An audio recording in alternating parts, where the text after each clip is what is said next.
Hi everyone, my name is Melody and today I'm going to show you my process of painting these furniture drawers. As you can see, I wanted each drawer to be a unique environment, and it's like each painting is a representation of the beauty of nature. I also handmade all of the paint palettes that you see in this video. My first drawer is a city view with a reflection in the water. I wanted the second drawer to be completely different from a city vibe, so I painted this pond of koi fish with lily pads. The third drawer is actually inspired by my travels in Europe, particularly Italy and Greece, and this one took me the longest amount of time because of the details and architecture. Then, every time I finished a row of 3 paintings, I moved them to the bottom so the next row is at eye level.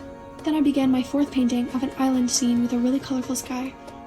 If I could travel into one of my paintings, I would really love to travel here.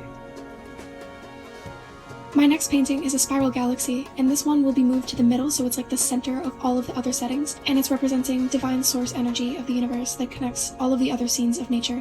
Also, my paint palette that I used in this video was specifically handmade to correlate with this painting, and you can see the constellations on the paint palette here. My next painting is a deciduous forest that is really similar to the area that I live in, so this one really feels like home, and the paint palette here also correlates perfectly with the painting. Then again, I shifted the row down and I began the next painting. I really love foxes, and I wanted at least one of the paintings to have a focus on one animal in the scene. Here's a closer look at the fox, and I'm sure you're beginning to notice how each vertical column of 3 is also coordinated by color palette. My next painting is an aquatic scene of turtles swimming in the ocean with a sunken shipwreck in the background.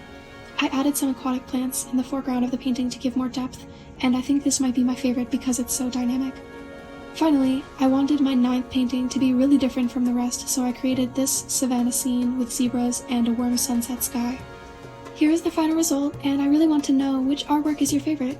Let me know which one you love the most so we can do like a vote in the comments section.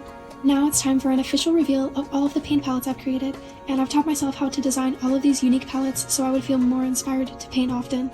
Let me know which palette is your favorite also.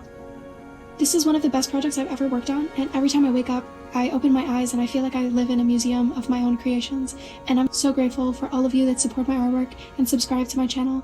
Next, I'm going to create digital artwork inspired by all of these paintings, so be sure to stay tuned.